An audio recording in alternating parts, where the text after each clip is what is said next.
Hi friends, ഇന്ന് നമുക്കൊരു മക്രോണിയുടെ recipe കാണാം. നല്ലൊരു ഷേപ്പിലുള്ള മക്രോണിയാണ് എടുത്തിരിക്കുന്നത്. 1/2 കിലോ മക്രോണിയാണ് ഞാൻ എടുത്തിരിക്കുന്നത്. നമുക്കത് കുക്കറിലേക്കിട്ട് കഴുകി വൃത്തിയാക്കിയതിന് ശേഷം 4 വിസിൽ വരെ വേവിക്കാം. 2 മോഡലിലുള്ള മക്രോണിയാണിത്. നിങ്ങളുടെ പ്രിയപ്പെട്ടവർക്ക് വേണ്ടി ഈ റെസിപ്പി ഒന്ന് ഷെയർ ചെയ്യാൻ മറക്കല്ലേ, ലൈക്ക് ചെയ്യാനും മറക്കല്ലേ. എന്നാൽ ശരി, നമുക്ക് റെസിപ്പിയിലേക്ക് പോകാം. നമുക്ക് കുക്കറിലേക്ക് അത് ചേർത്തതിന് ശേഷം കുറച്ച് ഓയിൽ ഒഴിച്ച് ഉപ്പ് ചേർക്കുക. ഓയിൽ ഒഴിക്കുന്നത് തമ്മിൽ ഒട്ടാതിരിക്കാനാണ്. വെന്ത് വരുമ്പോൾ ഇത് തമ്മിൽ ഒട്ടാതിരിക്കാനാണ് നമ്മൾ ഓയിൽ ചേർത്തത്. നമുക്കത് ഇളക്കി വെച്ച് കുക്കറിൽ 4 വിസിൽ വരെ വേവിച്ചെടുക്കാം.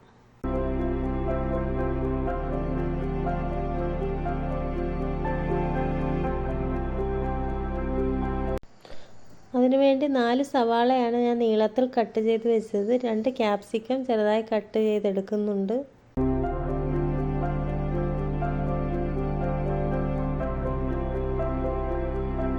സവാളയും ക്യാപ്സിക്കം കട്ട് ചെയ്തതിന് ശേഷം നമുക്ക് ഒരു തക്കാളി ചെറുതായി കട്ട് ചെയ്തെടുക്കാം.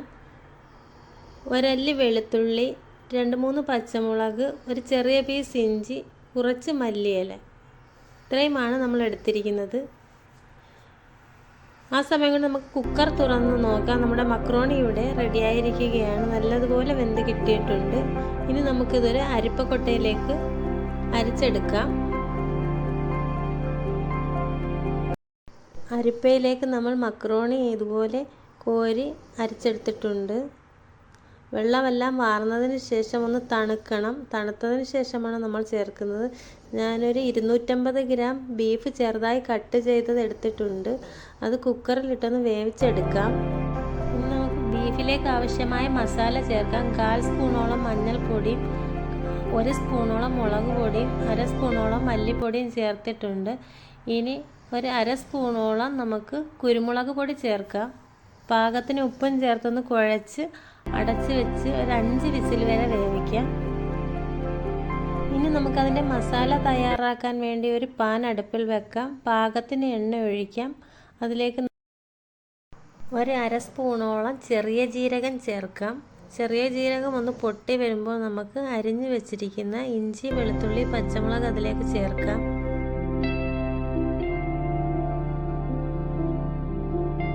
അതെല്ലാം ഒന്ന് മൂത്ത് വരുമ്പോഴത്തേക്ക് നമുക്ക് സവാള, ക്യാപ്സിക്കം, തക്കാളി അതിലേക്ക് ചേർക്കാം. ഒരുമിച്ച് അങ്ങ് ചേർക്കുകയാണ് എല്ലാം കൂടെ. ചെറുതായി കട്ട് ചെയ്ത ഒരു ക്യാരറ്റും കൂടെ ഈ കൂട്ടത്തിൽ ചേർത്തിട്ടുണ്ട്. ക്യാരറ്റ് വേണമെങ്കിൽ ചേർത്താൽ മതി.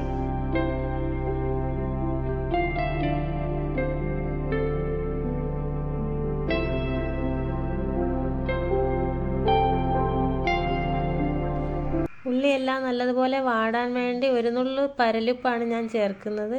ഇനി 2 മാഗി ക്യൂബ് അതിലേക്ക് ചേർക്കാം.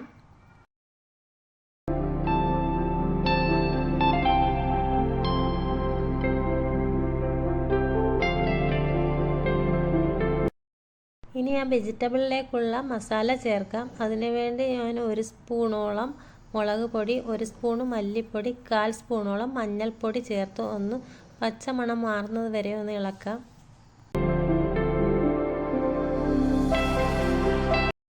ഇനി നമുക്ക് 1/2 സ്പൂണോളം ഗരം മസാല ചേർക്കാം.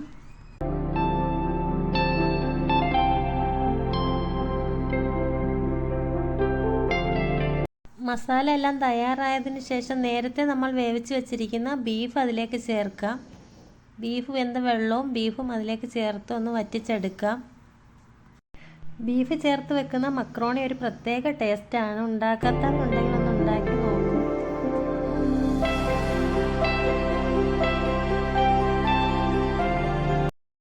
ഇനി നമുക്ക് നേരത്തെ വേവിച്ച് വെച്ചിരിക്കുന്ന മക്രോണി ഇതിലേക്ക് ചേർക്കാം.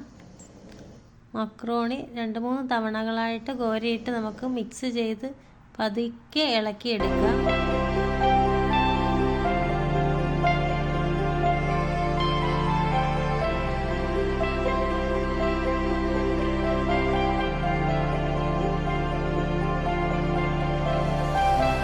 ഇതിൻ്റെ കൂടെ തന്നെ ടൊമാറ്റോ സോസ് ചേർത്താൽ ഒരു പ്രത്യേക ടേസ്റ്റാണ്. സോസ് ഇഷ്ടപ്പെടുന്നവരുണ്ടെങ്കിൽ ചേർത്താൽ മതി, ഓപ്ഷണലാണ്. ഞാനിവിടെ ഇപ്പോൾ ചേർക്കുന്നില്ല. ഇനി ശകലം മല്ലിയില മുകളിൽ ചേർക്കാം. മല്ലിയിലയും എല്ലാം കൂടി ഒന്ന് ഇളക്കി ചെറിയ തീയിൽ വെച്ചൊന്ന് ഇറക്കി വെക്കാം. അങ്ങനെ നമ്മുടെ സ്വാദിഷ്ടമായ മക്രോണി ഇവിടെ റെഡിയായിരിക്കുകയാണ്. വീഡിയോ ഇഷ്ടമായാൽ നിങ്ങളുടെ ഫ്രണ്ട്സിനൊക്കെ ഒന്ന് ഷെയർ ചെയ്ത് കൊടുക്കണം, ലൈക്ക് ചെയ്യണം. സബ്സ്ക്രൈബ് ചെയ്യാത്തവരുണ്ടെങ്കിൽ ഒന്ന് സബ്സ്ക്രൈബ് ചെയ്തേക്കണേ.